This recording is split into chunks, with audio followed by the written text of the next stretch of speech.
crente endemoniado. A Igreja Universal acredita que um crente verdadeiro pode ficar endemoniado. Eu às vezes acho até que sim, vendo a reação de alguns crentes, por exemplo, jogando bola, né? Ou no trânsito, eu até posso concordar com isso. Mas... Pois é. Ou então na política, né? Discutindo política, né? Então, eu quase que acredito que tem crente que fica endemoniado mesmo. Mas essa crença de que um crente verdadeiro pode ficar endemoniado, ela não é resultado de reflexão bíblica séria, mas de observações pessoais. Ó. O Macedo diz num livro dele, literalmente, abre aspas, esse capítulo, o título do livro é Crentes Endemoniados. O título do capítulo é Crentes Endemoniados. Ele diz assim, esse capítulo não existiria se eu não tivesse visto constantemente pessoas de várias denominações evangélicas caírem endemoniadas como se fossem macumbeiras ao receber a oração da fé.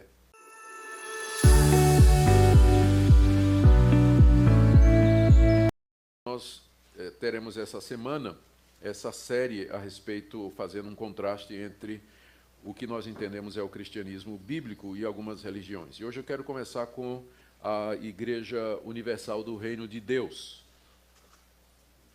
Já dizendo que nosso objetivo não é ofender ninguém. Eu nem perguntei se tem alguém aqui da Universal, ou se tem parentes na Universal, ou se veio da Universal. O meu alvo não é ofender ninguém, mas simplesmente fazer uma análise comparativa. E no final, dependendo do tempo, nós vamos dar oportunidade para perguntas. Muito bem. Quem fundou a Igreja Universal, como é bem sabido, foi o carioca Edir Macedo Bezerra. E ele nasceu em 54, mesmo ano que eu nasci. Então ele e eu temos 64 anos. O pai dele era comerciante, a sua mãe era senhora dona de casa, ambos eram católicos praticantes. E Edir se converteu numa igreja chamada Casa da Bênção. E aos 21 anos de idade, ele foi consagrado obreiro nessa igreja pelo missionário Cecílio Fernandes. 2 anos depois, em 1977, o Edir Macedo, juntamente com Carlos Rodrigues e R.R. Soares, eles saíram da Casa da Bênção e fundaram a Igreja Universal do Reino de Deus. Isso foi em 1977, portanto, a Igreja Universal está completando 40 anos esse ano, ou 41.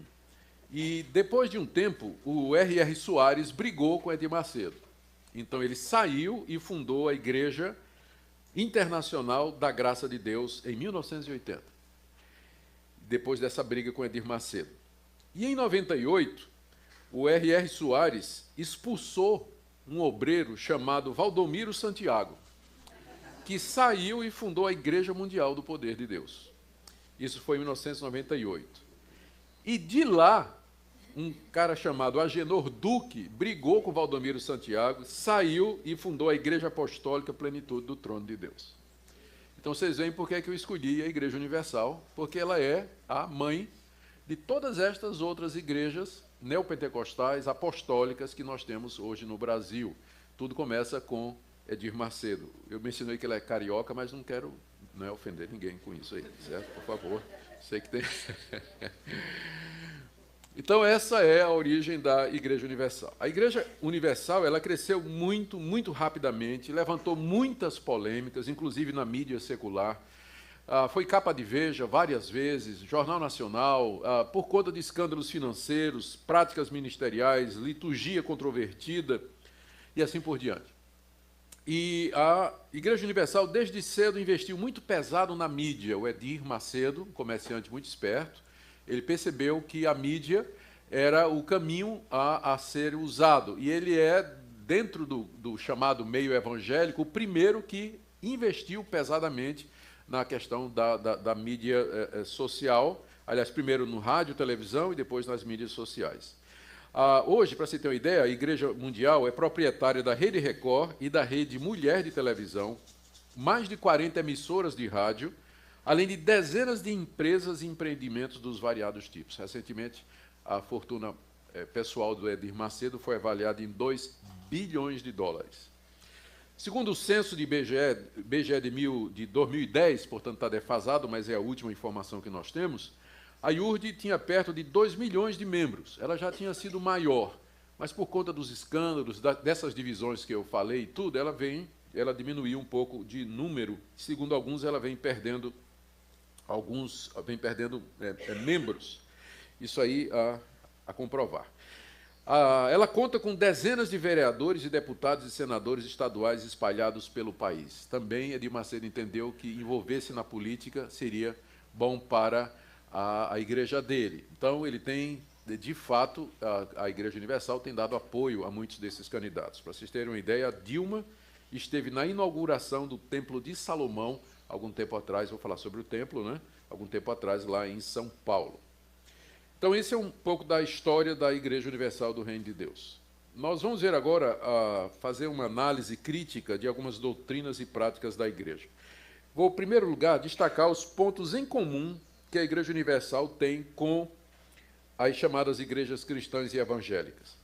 Se você entrar no site da Igreja Universal ou ler algumas das suas publicações, você vai ver que a Igreja Universal declara acreditar na Trindade, na divindade e na humanidade de Jesus Cristo, no céu, no inferno, no julgamento final, declara que a Bíblia é a palavra única e inerrante de Deus, crê na arrecadação de dízimos e ofertas, na realidade do pecado, na necessidade da salvação, na ressurreição dos mortos, na vida eterna e na segunda vinda de Cristo.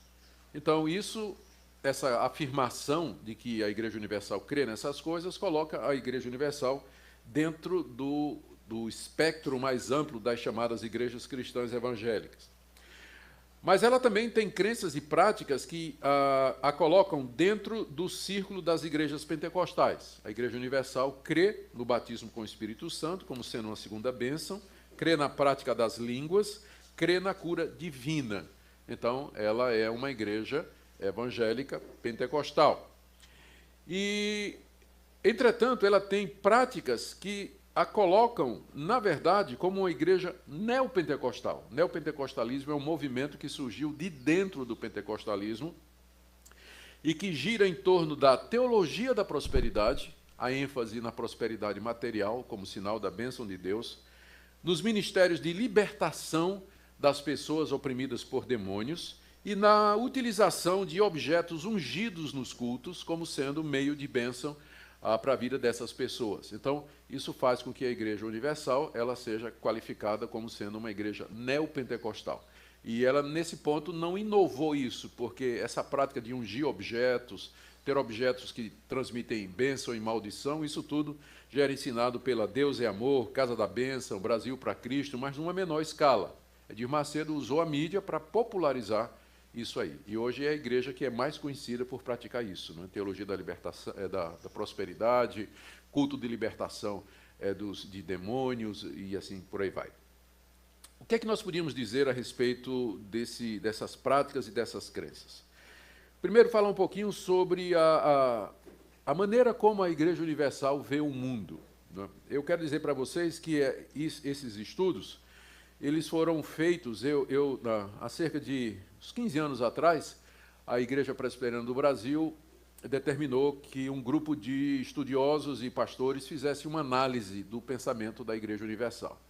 E eu fui o relator dessa comissão. Durante meses eu me debrucei sobre os livros de Edir Macedo. Na época eu li tudo o que Edir Macedo tinha publicado. Assisti vídeos, ouvi programas de rádio. Então, esse estudo ele é basicamente em cima dessa pesquisa que foi feita há algum tempo atrás. Então, não é de ouvir dizer, mas de ler mesmo e de pesquisar. E esse meu relatório ele serviu de base para uma decisão da Igreja Presbiteriana do Brasil a respeito da Igreja Universal, que eu vou falar mais adiante. Mas, então, essa maneira da Universal ver o mundo é bem diferente da visão bíblica. Do ponto de vista da Igreja Universal, o mundo está cheio de demônios e de anjos maus que procuram achar as mínimas brechas para se apossar da vida das pessoas, tanto de crentes como de descrentes. Edir Macedo, por exemplo, ele atribui a destruição dos lares, do casamento, a prostituição, o homossexualismo, o desemprego, enfermidades como epilepsia, AIDS e feridas incicatrizáveis. Ele diz que tudo isso é atividade de demônios, que os demônios atuam fazendo exatamente isso. Bom, o ensino bíblico é claro, não é? Nós sabemos que, de fato, Satanás ronda os crentes e as pessoas como um leão faminto, e que seus demônios procuram sempre que possível nos assaltar, nos tentar, nos afligir, nos levar ao pecado. Mas, biblicamente falando, seria errado dizer que os espíritos malignos são a explicação para todo o mal que existe no mundo, que é o que a Igreja Universal faz. Todo mal é do maligno para eles. Tudo que é de errado é causado pela ação de algum demônio. O que a gente entende, que a Bíblia ensina e que é a verdade, é que aviões podem cair, furacões podem destruir, pessoas podem ficar doentes, tomar decisões erradas em sua vida, estragar seus próprios casamentos, sem que necessariamente haja um demônio por detrás disso. Porque nós vivemos num mundo caído, que geme e suporta dores debaixo do cativeiro da corrupção por causa do pecado do ser humano. Isso está lá em Romanos, capítulo 8, do verso 18 ao verso 25. O apóstolo Paulo fala dos males que há nesse mundo e ele diz que estes males eles são resultado do pecado humano. Com isso nós queremos dizer que, da perspectiva bíblica, existe mal suficiente no coração humano para fazer toda essa desgraça que a gente conhece, sem precisar de demônios para isso. Os demônios não são os únicos responsáveis pelos males e desgraças e tristezas que existem no mundo. As próprias pessoas são, por conta das decisões erradas, das escolhas equivocadas que elas fazem, da maldade dos seus corações e assim por diante. Além disso, a Bíblia também diz que o próprio Deus, ele intervém na existência humana em julgamento e que ele, às vezes, é o próprio Deus que traz o desastre, traz o sofrimento e a dor com o objetivo de levar as pessoas ao arrependimento. É o próprio Deus que faz isso. Quantas vezes na Bíblia nós encontramos isso aí? Por exemplo, eu vou citar aqui rapidamente, Jeremias capítulo 3, verso 5, entre muitas outras passagens. Eu nem me lembro direito porque é que eu escolhi essas aqui, mas está aqui. Jeremias 3, 5, ele fala: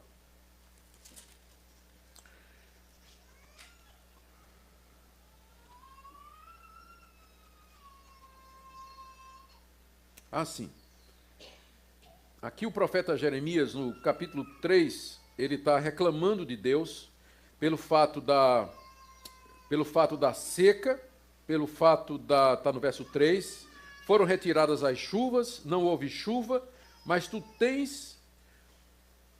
Ele está atribuindo a Deus isso aí, e no verso 5 ele pergunta a Deus: conservarás para sempre a tua ira, reterás a tua ira até o fim, que é o ponto que eu queria dizer. O profeta Jeremias aqui, ele está representando a tradição profética, perguntando a Deus até quando Deus haveria de mandar a fome, a peste, os inimigos e as doenças contra o seu próprio povo, porque o povo desobedeceu a Deus.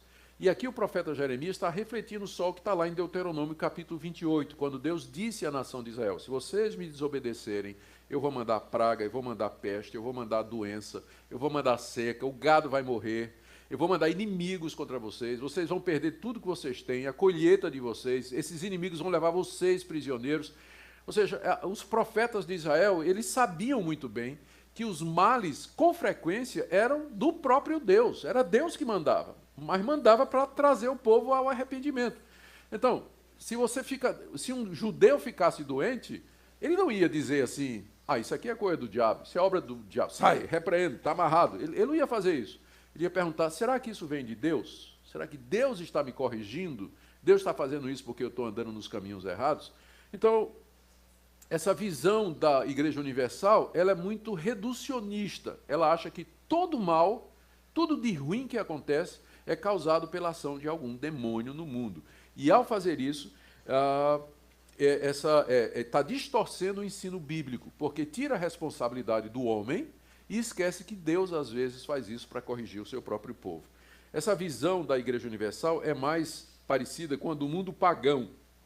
Lá no paganismo grego, na época de Cristo, muito influenciado pelo pensamento de Homero e pelas religiões de mistério, oriundas da Mesopotâmia, Frígia, Egito e Síria, deuses e demônios infestavam o mundo e o cotidiano, e o destino das pessoas dependia do relacionamento delas com essas entidades. Então as pessoas viviam com medo de ofender os deuses, de medo dos demônios e tudo mais. Então, é muito mais parecido com a visão da Igreja Universal do que a visão bíblica. A segunda crítica que a gente faz à Igreja Universal é a maneira como eles interpretam a Bíblia. Aqui vou ter que tomar mais água, viu?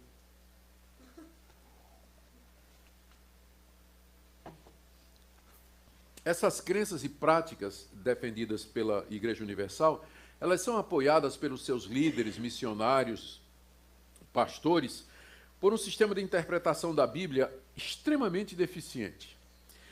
E algumas características desse sistema de interpretação. Primeiro, a transposição das experiências religiosas dos personagens bíblicos para os dias atuais.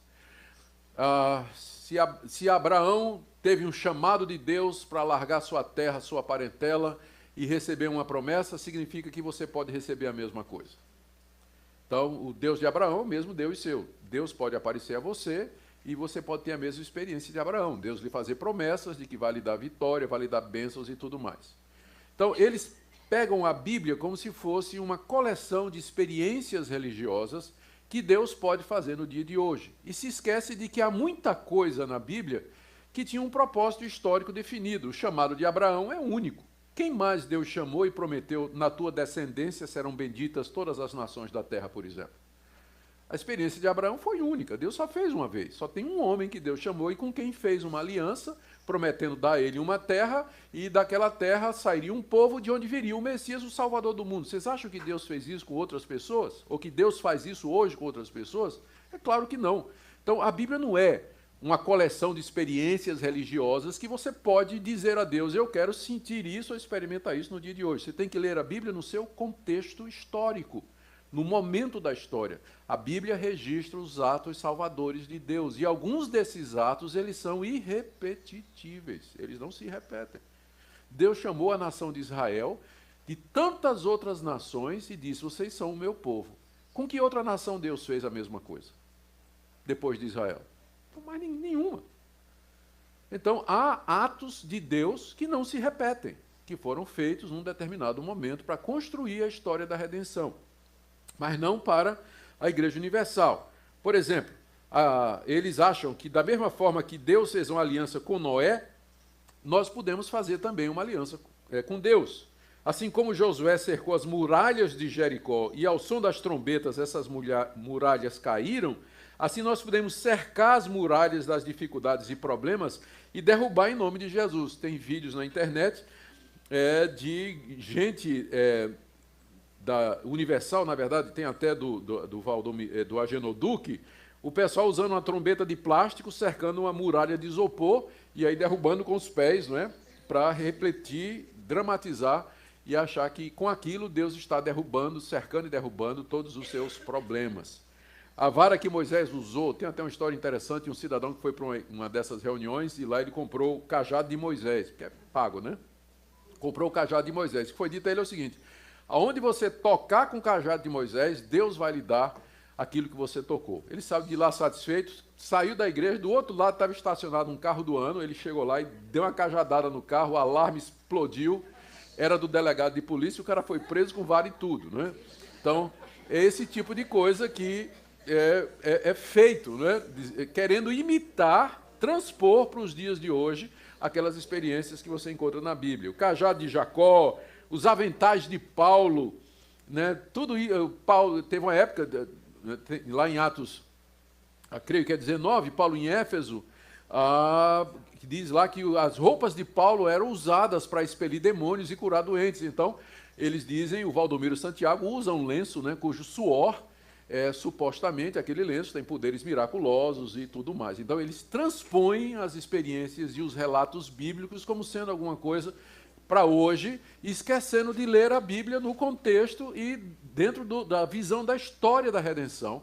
Paulo era um apóstolo de Jesus Cristo, ungido por Deus para escrever a Escritura, lançar os fundamentos da igreja, portador da revelação de Deus a respeito do seu plano, e como apóstolo, juntamente com os 12, não há mais apóstolos hoje. Então você não pode ignorar que muita coisa que aconteceu com Paulo era por conta do ministério de Paulo e da exclusividade de Paulo dentro desse plano, né? Assim como Salomão, estou dando exemplos aqui, assim como Salomão construiu um templo para ser local da habitação de Deus, Edir Macedo construiu uma réplica desse templo em São Paulo. E lá tem levita, sacerdote, ele se apresenta como sumo sacerdote ou patriarca também. O que é que está de errado com esse tipo de interpretação da Bíblia? É que esquece, como eu disse, que Deus realizou muitos desses atos de uma vez para sempre, para nos ensinar uma lição, o princípio. Esses atos de Deus, alguns dos quais eu mencionei aqui, eles apontam para Cristo e para o Evangelho. Eram tipos, eram figuras que se concretizaram em Jesus Cristo. A fé, ela não depende desses objetos, das imagens e de símbolos, mas, segundo Paulo diz em Romanos 10, a fé vem pelo ouvir a palavra de Deus. Então, essa é uma segunda crítica que nós queremos oferecer à hermenêutica, né, à interpretação da Igreja Universal. O terceiro ponto da minha análise é com relação à doutrina da salvação. De acordo com a Igreja Universal, como é que as pessoas são salvas? Como é que elas adquirem a salvação? A Igreja Universal, ela crê na chamada doutrina da graça preveniente. Deixa eu explicar isso aí. Ela acredita que existe uma capacidade inerente ou latente no coração das pessoas para crer na mensagem do Evangelho, de forma que a pessoa não precisa ser regenerada, tocada ou iluminada por Deus, porque todo mundo tem o poder de decidir se ele quer crer ou não. Tem o poder de aceitar ou rejeitar o Evangelho. Então, isso faz parte de cada pessoa. É o que ele acredita. Por exemplo, eu vou ler aqui o que disse Edir Macedo. Em todos os seres humanos, quer religiosos ou não, existe no mais profundo de suas almas uma pequena chama de fé, a qual, focalizada no Deus vivo, certamente fará fluir uma vida sadia sobre todos os aspectos. Essa pequena chama de fé é colocada pelo próprio Espírito Santo. Então, o que ele diz é que cada pessoa tem essa chama da fé dentro do seu próprio coração e que já foi colocada pelo Espírito Santo. Então, compete à pessoa dirigir aquela fé para Deus ou não. Então, cada um pode crer, qualquer pessoa pode crer. Se quiser crer, ela pode. Então, ela pode querer crer e tem o poder de crer. Cada pessoa individualmente. O que a gente pode fazer é só colocar diante da pessoa a verdade e dizer, ó, Jesus Cristo é o Salvador, na esperança que aquela pessoa, por si mesma, ela dirija a sua fé para aquilo ali. Então, essa é a convicção da Igreja Universal e, na verdade, de muitos evangélicos. Não é só a Igreja Universal, muitos evangélicos também acham isso, que o ser humano ele tem a habilidade, a capacidade dentro dele de crer em Deus por si mesmo. Não é? É uma fé latente, que a gente chama de graça preveniente. Deus já deu essa capacidade a todas as pessoas, essa chama foi colocada pelo Espírito Santo desde que elas nasceram e por aí vai. Na linguagem da Igreja Universal, o termo salvação, na verdade, ele é usado numa conotação muito mais ampla do que os evangélicos históricos usam. Salvação na Universal significa libertação de drogas, libertação dos problemas, libertação das doenças e da opressão causada pelos demônios. Há uma associação muito grande da salvação com libertação desses problemas. Eu me lembro uma vez que estava ouvindo um programa da Universal e tinha um obreiro entrevistando as pessoas. E chegava para a pessoa era convidada, via à frente, dava o microfone e dizia, irmão ou irmã, conta a bênção, né? Aí a pessoa diz, olha, pastor, eu fui salva da minha doença, eu estava doente muitos anos, gastei todo o meu dinheiro com os médicos, aí eu fiz a campanha dos 7 passos de Jericó, da libertação das muralhas de Jericó, e eu fui liberta dessa, glória a Deus, tá. E você, irmã, conta a bênção. E a pessoa, olha, pastor, meu casamento estava destruído, meu marido me largou, eu fiquei pó e na cinza, não tinha nada. Aí eu fiz aquela campanha, não é? Fiz sacrifícios e tudo, e Deus realmente restituiu meu casamento, meu marido voltou, tá tudo bom. Que bênção, irmão, graças a Deus. E aí me lembro de ter visto uma velhinha, o obreiro chamou a velhinha e disse, conta a bênção, minha irmã. Disse, pastor, Cristo perdoou meus pecados. Eu entendi, pastor. Ele morreu para me salvar dos meus pecados. Aí o obreiro, que coisa boa, minha irmã, graças a Deus. Mas agora conta a bênção. Conta a bênção, minha irmã. Então, o conceito de bênção na Igreja Universal é mais no sentido material. O que fiquei impressionado é que lá dentro, apesar de tudo, né, tinha pessoas que, de alguma forma, o Espírito Santo abriu o coração. E ela viu, né? Mas não era esse bem o ponto, né? Libertação, bênção, é tudo visto da perspectiva material. Na linguagem, o Macedo, ele ensina, tem um livro dele, onde ele ensina que tem 10 passos para serem dados que levarão as pessoas sinceras ao caminho da salvação. Anote aí, você que quer ser salvo. São os 10 passos. Primeiro, aceitar de fato Jesus Cristo como o único Salvador. Segundo, participar das reuniões de libertação da Igreja Universal. Terceiro, buscar o batismo com o Espírito Santo. Quarto, andar em santidade. Quinto, ler a Bíblia diariamente. Sexto, evitar as más companhias. Sétimo, ser batizado. Oitavo, frequentar as reuniões de membros da Igreja Universal. Nono, ser fiel nos dízimos e nas ofertas. E 10, orar sem cessar e vigiar. Então, se você seguir esses 10 passos, você será salvo. Bom, o que é que nós vamos dizer a isso aqui? A crítica que a gente faz, ou a análise que a gente faz disso aqui, é que é evidente que esse plano de salvação, apresentado por Edir Macedo, é baseado na sua convicção de que o ser humano pode colaborar para a sua salvação, e que a salvação vai depender do esforço dele, do envolvimento dele, não somente em termos pessoais, de moralidade, mas de participação e envolvimento na Igreja Universal. E você nota também, né, nesse plano de salvação, apresentado pelo Edir Macedo, a ausência de pontos cruciais, como, por exemplo, a regeneração, o novo nascimento, justificação, perdão dos pecados, adoção, reconciliação com Deus, perseverança dos santos. Todos os grandes pontos desaparecem nesse plano do Edir Macedo, né? Ele também diz que a salvação pode ser perdida. É o que ele diz aqui. Isso aqui eu tirei do site da IURD no dia 26 de janeiro de 2016. Ele disse assim: a salvação precisa ser constantemente cultivada para ser mantida. Infelizmente, há pessoas que não tomam os devidos cuidados para mantê-la, e a consequência disso é a morte espiritual. Ou seja, uma pessoa pode estar salva, mas se ela não cuidar, ela vai morrer espiritualmente, ela vai perder essa salvação. O que é que nós podemos dizer a isso aqui? Da perspectiva bíblica, o erro maior dessa visão de salvação da Igreja Universal é não levar em conta o que a Bíblia diz a respeito do efeito do pecado no coração humano. Dezenas e dezenas de passagens na Bíblia se referem ao homem, depois da queda, como estando morto em suas ofensas e delitos, estando cego, estando surdo para Deus, um coração rebelde e enganoso, anda em trevas, é desobediente, o homem natural não entende as coisas do Espírito de Deus, a inclinação da carne é contra Deus e desobediência para Deus. A visão que a Bíblia passa do homem não é de alguém que tem a habilidade e a capacidade de crer em Deus e obedecer a Deus se ele quiser, mas de uma pessoa que é escrava do pecado, é presa nas trevas e na escuridão, ela está cega, ela não compreende, ela não percebe, ela não entende as coisas de Deus. Você pode pregar o evangelho quanto você quiser para as pessoas, mas se Deus não vier ao coração daquela pessoa, abrir os olhos daquela pessoa, iluminar o entendimento daquela pessoa, ela nem vai querer e nem vai entender o evangelho, e muito menos crer, muito menos se arrepender e obedecer a Deus. Então, a visão que a Igreja Universal tem do homem é muito otimista comparado com a visão que a Bíblia representa. O homem é escravo do pecado, ele é cego, ele está morto nas suas ofensas. Um morto não quer, não crê, não pode, não deseja e não entende.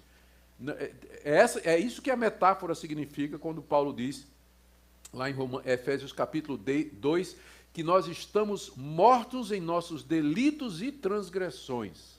Essa é a situação do ser humano, ele já nasce debaixo dessa situação. Segunda coisa que a Bíblia deixa muito claro, e que é uma decorrência disso, é que a salvação não é por obras, não é por alguma coisa que o ser humano faz. Porque se fosse possível o ser humano ser salvo através do seu esforço, do seu comprometimento com atos religiosos, com sacrifícios, ou ser batizado e tudo mais, por que Deus teria mandado o seu filho sofrer horrivelmente na cruz do Calvário em sacrifício pelos pecados? Ou a salvação é pelo que Cristo fez, ou a salvação é pelo que eu faço. Mas você não pode ter as duas coisas.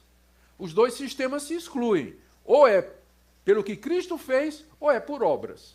E Edir Macedo apresenta um sistema, a Igreja Universal apresenta um sistema de salvação, e com ela todas essas igrejas neopentecostais e muitas outras igrejas também, onde o Salvador é o homem é o seu próprio Salvador.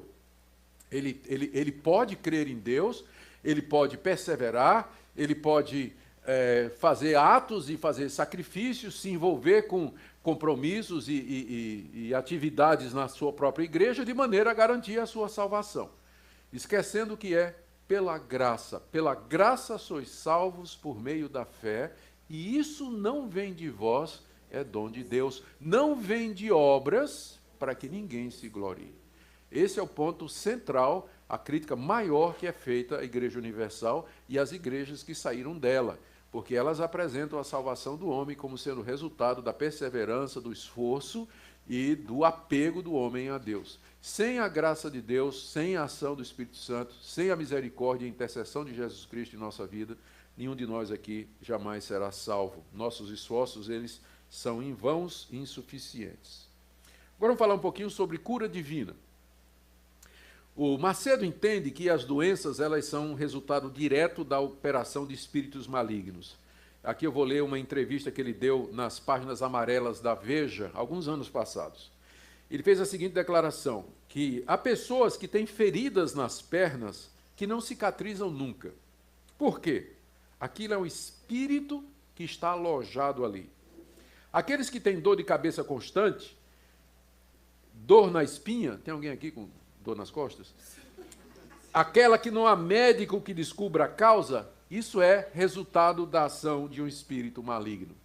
Então, o Macedo acredita que os espíritos malignos, eles entram na vida, inclusive dos crentes, e provocam determinadas doenças, geralmente são aquelas doenças incuráveis, que não tem resposta de médico, não tem remédio que resolva, então tem um espírito alojado ali na vida daquela pessoa. E como é que esse espírito entrou ali? Porque o crente deu brecha. Ele cometeu algum pecado, ele levou para casa algum objeto da bruxaria. Eu li uma vez no livro da Neuza Itioca, uma experiência que ela contou, de um missionário muito crente que, de repente, morava, né, era missionário na África, e depois de um tempo ele voltou para o Brasil, e, de repente, tudo começou a dar errado na casa dele, perdeu os seus bens, gente ficou doente e tudo mais, e aí, então, trouxeram uma profetisa de uma dessas igrejas, e a mulher foi lá, não é?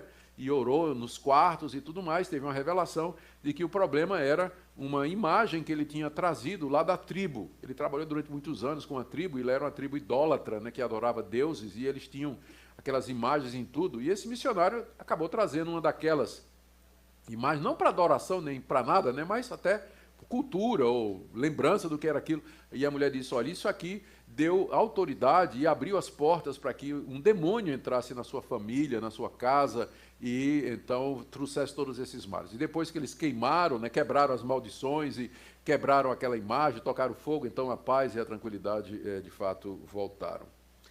Então o Edir Macedo acredita nesse tipo de coisa. E eu vou falar sobre isso daqui a pouco. Ele vê a cura divina como sendo alguma coisa inerente nas feridas de Jesus e que é um direito de todo crente receber. Ele diz aqui, olha, a cura divina é um direito adquirido através de Jesus Cristo, não é uma questão de fé, mas simplesmente de aceitação por parte do doente do sacrifício realizado pelo Senhor na cruz do Calvário, isto é, e aí ele cita Isaías 53:5, pelas suas pisaduras nós fomos sarados. Então, de fato, o profeta Isaías diz lá no capítulo 53 da sua profecia que pelas feridas de Cristo nós fomos sarados e curados das nossas próprias doenças e das nossas próprias feridas. O que é que a gente pode responder a isso aí?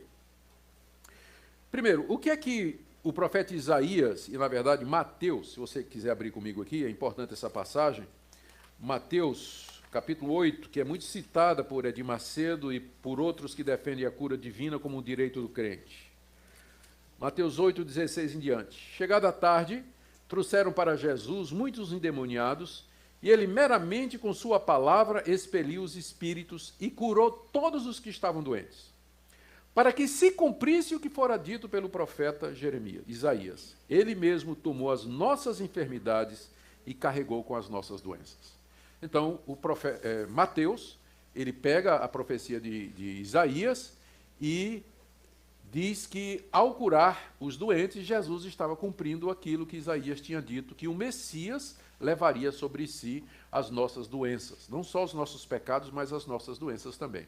Então, com base nisso, Edir Macedo diz o seguinte: da mesma forma que você tem o direito de pedir perdão a Deus, e Deus lhe dá o perdão, você pode pedir a cura das suas doenças, porque tanto os seus pecados quanto as suas doenças foram levadas por Cristo na cruz. Qual a resposta que nós damos para isso? A resposta, mais uma vez, é que essa interpretação é muito simplista, ela é reducionista. Cristo levou os meus pecados na cruz, mas isso significa que eu não tenho mais pecado? Isso significa que eu, na hora que me converti, o pecado saiu de mim e que eu nunca mais vou cometer algum pecado? Não. Significa que Cristo, de fato, vai tirar todos os meus pecados na ressurreição dos mortos. Depois que eu morrer e que houver ressurreição dos mortos, eu vou ressuscitar num corpo perfeito, onde não há pecado. Como Paulo diz, na ressurreição nós seremos iguais a Cristo, com aquele corpo glorioso, imortal e sem pecado. A mesma coisa nas doenças. O fato de que Cristo levou as nossas doenças na cruz significa que hoje, então, se eu crio em Cristo Jesus, que eu não vou mais ficar doente? Se você prestou atenção, o Edir Macedo usa óculos. E ele tem um defeito na mão. A mão dele tem um defeito na mão.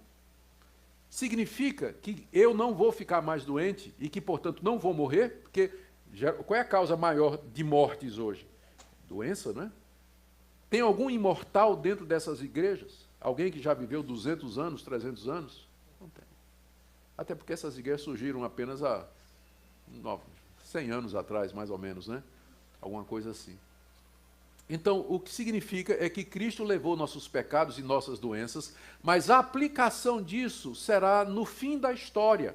Quando Cristo vier em glória, que ressuscitar o seu povo, então o meu corpo não somente não terá pecado, como não terá doença nenhuma.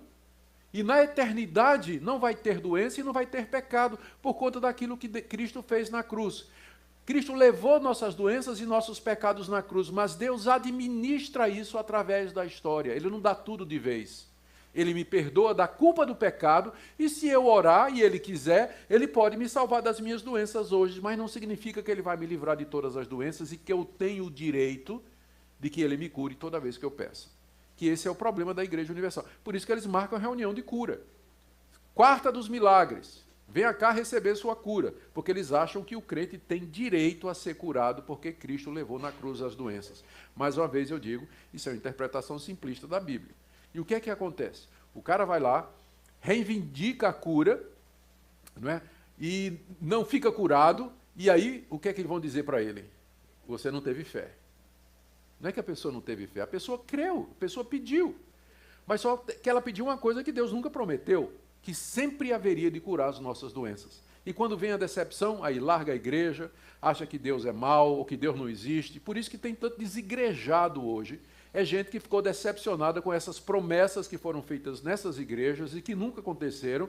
E as pessoas, em vez de perceber que foram enganadas por um falso profeta, acham que o problema é de Deus, ou que o problema é a fé que eles não têm, trazendo desilusão e um grande problema para a igreja evangélica. Outra coisa, nem toda doença é causada por demônio, não. Se você comer demais, não precisa de um demônio para, né,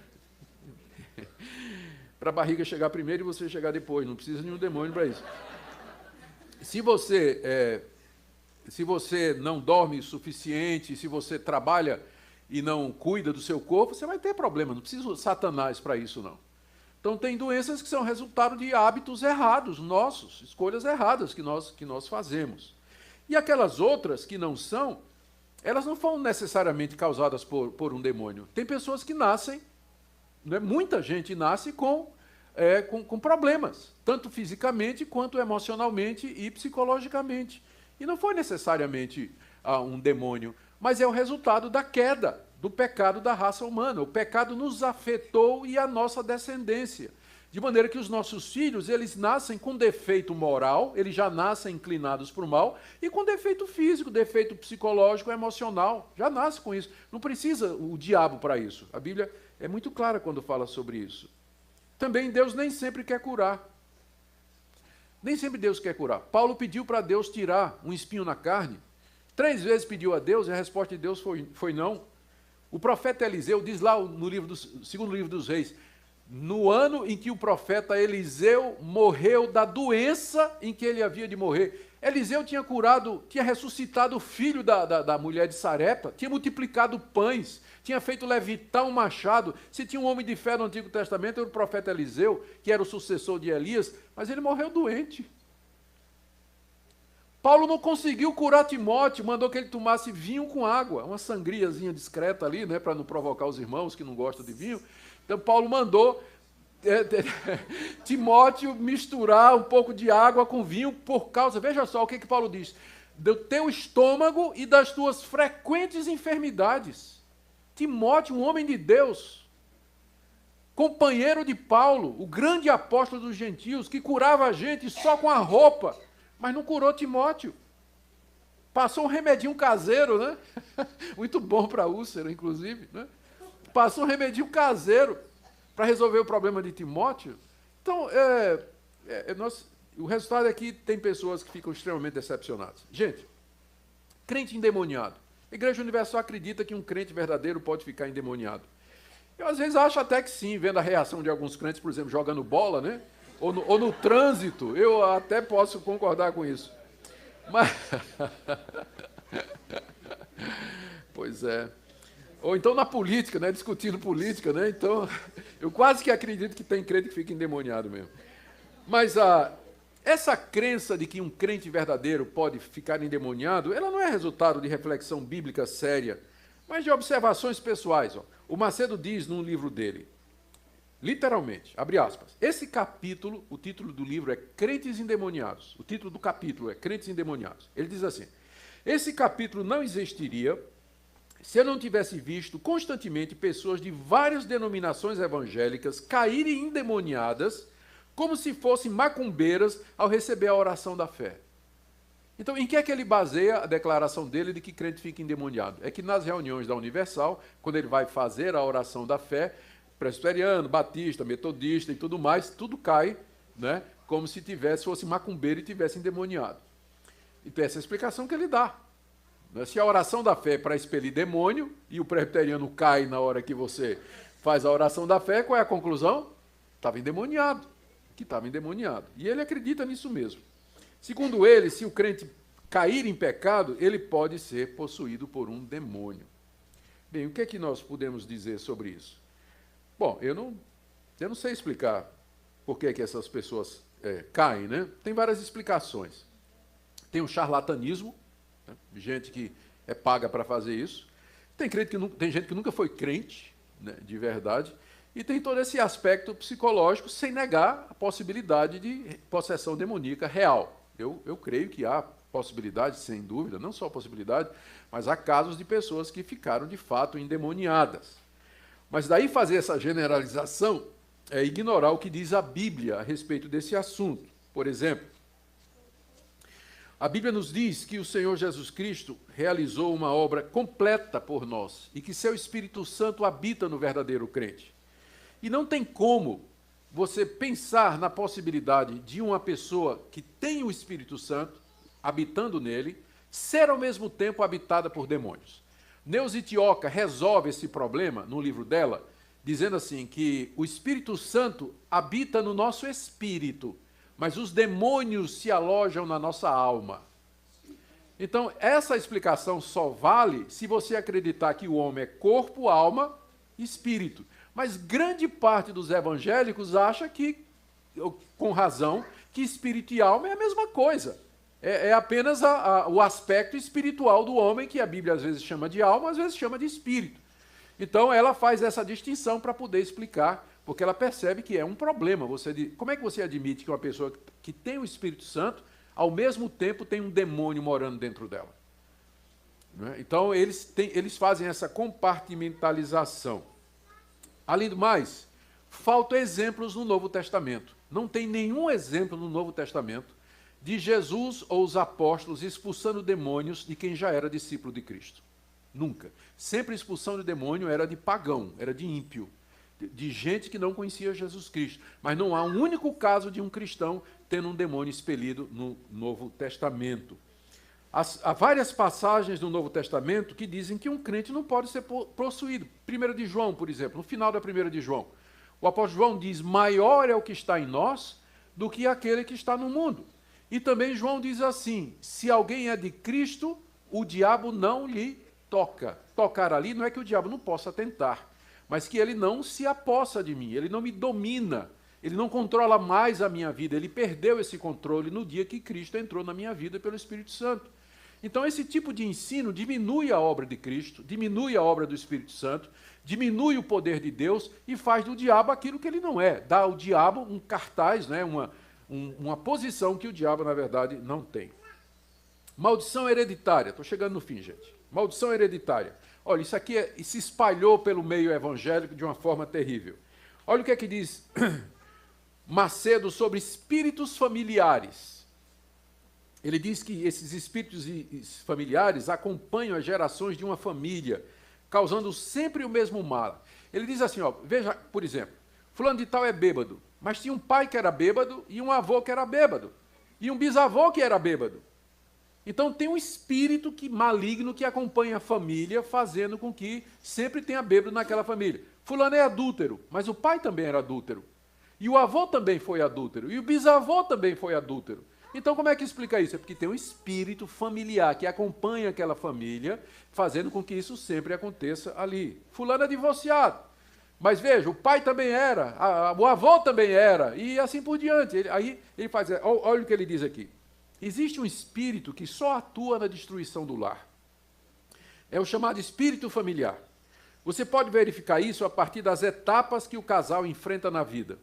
Esse espírito normalmente vem dos pais. Olha só o que ele está dizendo aqui. Se eles são divorciados, o mesmo espírito que destruiu o lar dos pais vai tentar o lar dos filhos, o lar dos netos, dos bisnetos. Essa é uma herança maldita. O espírito familiar passa de pai para filho por todas as gerações, até que a pessoa tenha um encontro com Jesus, e aí corta-se a maldição. Como é que o espírito passa do pai para filho? Através do sêmen. Através do sêmen. Ele vai e passa através do sêmen, e aí ele está na família, está no gene, né, aquele espírito. Então você tem que quebrar essa maldição, senão o seu filho ele vai receber esse mesmo espírito que destruiu sua vida e o seu lar. Bom, primeiro, como é que a gente critica isso aí? A gente rejeita a ideia de que há espíritos que sejam transmitidos, né, de pai para filho, geneticamente, né, fisicamente. Isso não tem qualquer sentido na Escritura Sagrada. Nós rejeitamos também essa ideia de que... Aliás, nós queremos lembrar que Deus castiga os filhos por causa dos problemas dos pais, pecados dos pais, conforme está escrito no livro de Êxodo. Não farás para ti imagem de escultura, não as adorarás, nem lhes darás culto, porque eu sou Deus zeloso, Deus que visito a maldade dos pais nos filhos até a 3ª e 4ª geração daqueles que me aborrecem. Então, Deus está dizendo que ele vai castigar a maldade dos pais nos filhos, neto, bisneto, trisneto, né? A 4ª geração. Então, se alguém vive na prática da idolatria, da desobediência, da imoralidade, Deus vai trazer castigo não somente sobre ele, mas sobre os seus filhos e sobre os seus netos e sobre os seus bisnetos também. Está lá no livro de Êxodo. Está falando do 3º mandamento. Não farás para ti, 2º mandamento, não farás para ti imagem de escultura. Mas será que isso significa que se eu me converter e meu pai era um idólatra, que ainda assim eu estou debaixo dessa maldição?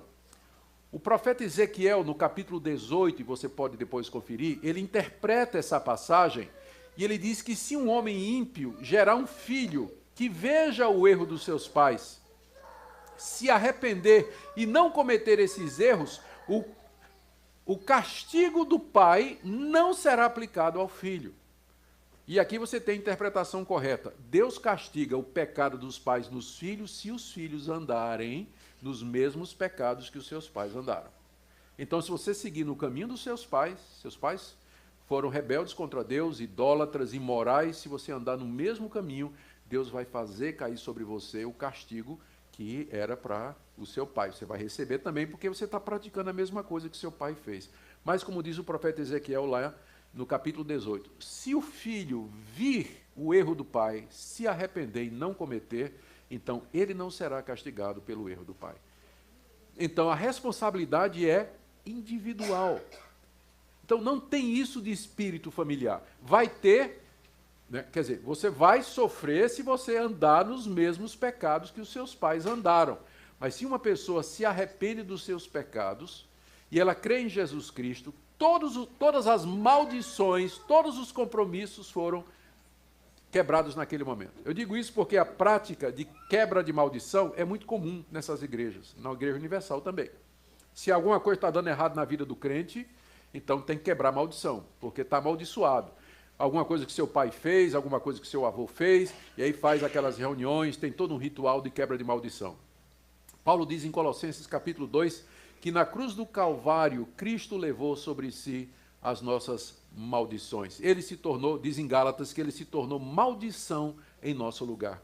Quando nós cremos em Cristo, todas as maldições, todos os erros, todos os castigos que os nossos pais converteram são eliminados, pagos, quitados devidamente mediante a conversão e o novo nascimento. Então o crente ele não está debaixo de maldição nenhuma. Não há mais, Romanos 8, não há mais nenhuma condenação para aqueles que estão em Cristo Jesus. Então esse ensino da Igreja Universal, ele é contra o ensino bíblico de que em Jesus nós temos plena libertação.